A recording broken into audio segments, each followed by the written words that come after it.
మంత్రివర్యులు సీతక్క గారి సందేశం.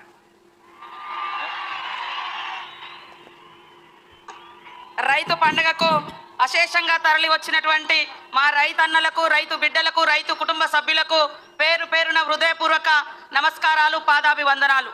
ఈ రైతు పండుగ ఈ మహబూబ్ నగర్ మట్టి బిడ్డ ప్రజానాయకుడు మన ముఖ్యమంత్రి గారి ఆధ్వర్యంలో ప్రతి రైతు సంతోషంగా ఉండాలనేటువంటి లక్ష్యంతో వారు తీసుకున్నటువంటి అనేక విప్లవాత్మకమైనటువంటి మార్పులలో భాగంగానే ఈ రోజు దేశంలో ఏకకాలంలో 18,000 కోట్ల రూపాయల రైతుల రుణమాఫీ చేసినటువంటి ఏకైక ప్రభుత్వం మన ప్రభుత్వం, కాంగ్రెస్ ప్రభుత్వం.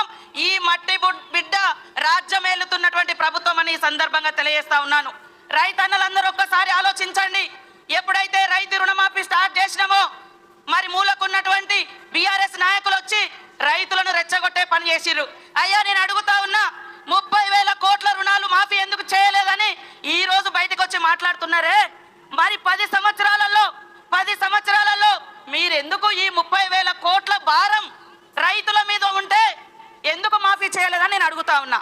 ఈ 30,000 కోట్ల భారం కాంగ్రెస్ ఇచ్చిన భారమా?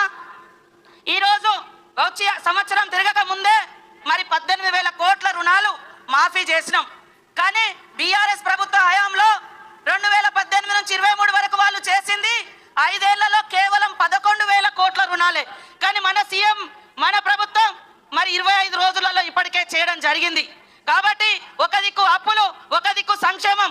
ఈ రోజు నేరుగా రైతుకు లాభం అవుతుందంటే సన్న వడ్లు కొనడంతో కౌలు రైతుల యొక్క అకౌంట్లలో కూడా డైరెక్ట్ గా డబ్బులు పడుతున్నాయి. ఆనాడు ఉచిత కరెంటు ఈ రాష్ట్రంలో ప్రవేశపెట్టింది వైఎస్ఆర్ గారు. ఆనాడు సోనియమ్మ గారి ఆదేశం మేరకు ఏకకాలంలో దీర్ఘకాలిక రుణాలను మరి తాత్కాలిక రుణాలను కూడా మాఫీ చేసింది కూడా ఆనాడు కాంగ్రెసే. ఈ రోజు కూడా ఆ ఘనత కాంగ్రెస్ అని ఈ సందర్భంగా తెలియజేస్తా ఉన్నాను.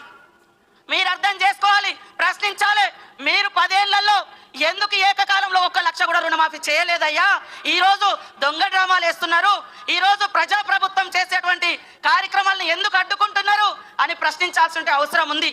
ఊరంతా అప్పులు చేసిపోయినట్టుగా అన్ని శాఖలలో అప్పులే ఉన్నాయి. సర్పంచ్ల అప్పులు ఇవ్వలేదు, రైతుల మీద 30,000 కోట్ల రూపాయలు రుణభారం పెట్టిపోయిండు. అదే విధంగా ఉచిత విద్యుత్ ఇచ్చిన అని చెప్పిండు. 60,000 కోట్ల రూపాయలు మరి ఉచిత విద్యుత్ బకాయిలు ఈ రోజు కట్టకుండా అప్పు మిగిల్చిపోయింది ఎవరు అని నేను అడుగుతున్నా. కాబట్టి వాస్తవాలను, నిజాలను తెలుసుకోండి. ఈ ప్రజాప్రభుత్వాన్ని దీవించండి అని మీ అందరికీ కోరుకుంటూ, జై జవాన్, జై కిసాన్. ఆనరబుల్ ఎమ్మెల్సీ గౌరవనీయులు మహేష్ కుమార్ గౌడ్ గారు.